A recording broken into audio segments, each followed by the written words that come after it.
Hello guys, তোমরা সবাই কেমন আছো? আশা করছি ভালো আছো। তো আজকে যাচ্ছিলাম একটু বাড়ির জন্য ছোট্ট করে একটু কেনাকাটি করতে। তো যেতে যেতে দেখো, এখন তো পাটের সিজন, সবাই পাট শুকাচ্ছে, রাস্তায় সারা জায়গায় পাট।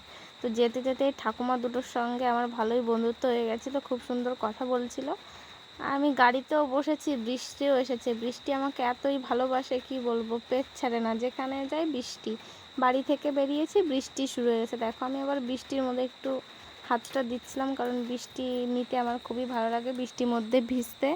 তো আমার যেতে যেতে অনেকটাই লেট হয়েছে, কি বলবো, অনেক দূর রাস্তা তো, আর বৃষ্টির মধ্যে একা একা গেছি, কি বলবো গাইস, খুবই ভয় লাগছিল।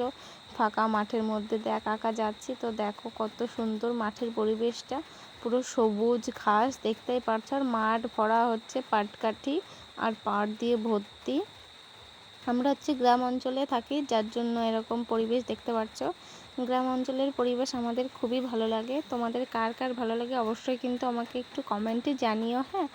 তো এখানে দেখো আমি যাচ্ছি, আকাশে কত মেঘ করেছে, আর রাস্তায় দেখো কেমন জল বেঁধেছে, প্রচণ্ড জল বেঁধেছে, খুব জল বেঁধেছিল। তাও কি করব, বেরিয়ে পড়েছি, বৃষ্টির জন্য তো আর ফিরে আসতে পারছি না।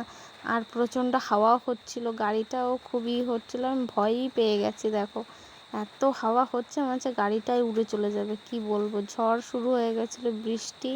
তো এদিকে আমি যেতে যেতে আমার অনেকটা টাইম লেগেছে, প্রায় আধা ঘন্টা টাইম লেগেছে আমার ওখানটায় পৌঁছাতে।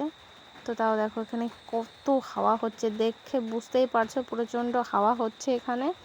এই জন্য তাও গাড়িওয়ালা কাকুটাকে বললাম, কাকু তুমি একটু আস্তে আস্তে গাড়িটা চালাও, যা একা বসে আছি তো, তুমি আস্তে আস্তে চলো, কোনো প্রবলেম নেই। দেখো এখানে সবাই ফুলের ক্ষেত দেখতে পাচ্ছ, মাঠে ফুল বাগান, সবাই ফুল তুলে নিচ্ছে বিকালবেলায়।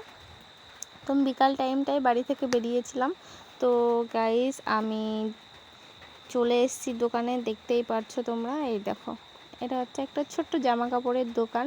তো সেখানে আমি চলে এসেছি, ওই কাকুটা ছিল ওই সাইডে, আমি আবার ওনাকে ডেকে নিয়ে আসলাম যে আসো ভেতরে এসো। আমি বলছি কারেন্ট নেই কেন? বলছে কারেন্ট না থাকলে কি করবো বলো, অন্ধকারেই দেখতে হবে। যে ঠিক আছে, কোনো ব্যাপার না, তাহলে দেখো। দেখো দোকানটা ছোটোখাটোর মধ্যে অনেক জিনিসপত্র আছে, সব কিছু যাবতীয় সব কিছুই পাওয়া যায়, বাচ্চাদের থেকে বড় মানুষের শুরু করে সব ধরনের ড্রেস এই কাকুটা রাখে। তাই বলছিল, আমি আবার একটু হাসছিল। তো প্রথমে এই শাড়িটা দেখে নিলাম, তোমরা দেখো। এই শাড়িটা নিয়েছি হচ্ছে আমার বৌদির জন্য। তো আমার এই শাড়িটা প্রথমে খুবই ভালো লেগেছিলো, ভেবেছিলাম এটা আমি নেব, কিন্তু না, এটা হচ্ছে বৌদির জন্য নিয়েছি। তো এই শাড়িটার পরে আরেকটা শাড়ি বের করেছিল, সেই শাড়িটা আমার খুব ভালো লেগেছে।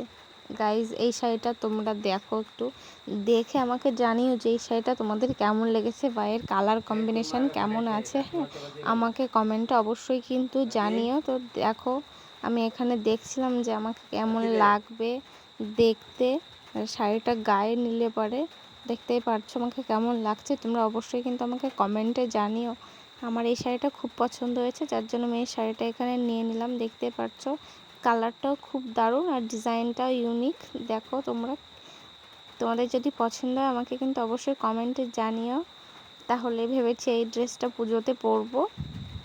তো এখানে দেখো আমি অনেকক্ষণ দাঁড়ানোর পরে তারপরে এই কাকুটা সব কিছু আমাকে গুছিয়ে দিচ্ছিল। যে দুটো শাড়ি আমি নিয়েছি সেই দুটো শাড়ি, প্রথমে বৌদির শাড়িটা এখানে গুছিয়ে দিচ্ছে, না এখানে আমার শাড়িটা গুছিয়ে দিচ্ছে প্রথমে, দেখতেই পাচ্ছ, তারপর দেবে বৌদিরটা গুছিয়ে। আমার শাড়িটা প্রথমে গুছিয়ে দিল, কাকুটা আবার বলছে যে এইটা তো তোমাকে পরলে খুব মানাবে, ভালো লাগবে দেখতে। আমি শুনে খুবই খুশি হলাম যে আমার পছন্দ হয়েছে কাকুটার। তো উনি আবার এই খামটা ভরে দিয়েছিলেন যে এইটা দেখেই পরবে এরকম স্টাইলে, যে ঠিক আছে। তারপরে একটা শাড়ি দেখলাম ব্ল্যাক আর লালের মধ্যে, এই কম্বিনেশনটা আমার খুবই ভালো লেগেছে। তো এই শাড়িটা নিলাম আমার মায়ের জন্য। মা মানে এরকম কালো দেখে লাল পাড়ে শাড়ি পরতে খুব ভালোবাসে, যার জন্য মায়ের জন্য এই শাড়িটা আমি নিয়ে নিলাম। তারপরে এদিকে এই ড্রেসটা, পাঞ্জামিটা আমার বাবার জন্য নিলাম।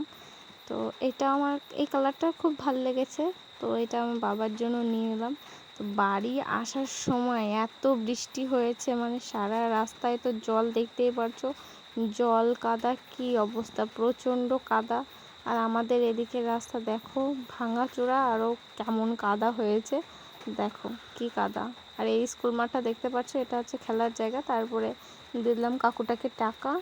ওনার কাছে আমি আবার টাকা পেতাম, তো উনি আমাকে আবার 5টা টাকা ফেরত দিয়ে দিল। বাড়ি আসার সময় দেখো কি জল, সব জায়গায় তো জল, দেখতেই পারছো। হাতে রয়েছে একটা ব্যাগ আর একটা ছাতা, কি করে আসবো জলের মধ্যে দিয়ে, তাও টুকটুক করে চলে আসছিলাম। তো গাইস, তোমাদের কার কার পুজোর শপিং হয়ে গেছে? আমি মানে শপিং বলবো না, টুকটাক কিছু জিনিসপত্র কিনেছি। তোমাদের ভালো লাগলে অবশ্যই আমাকে কমেন্টে জানিও। টাটা।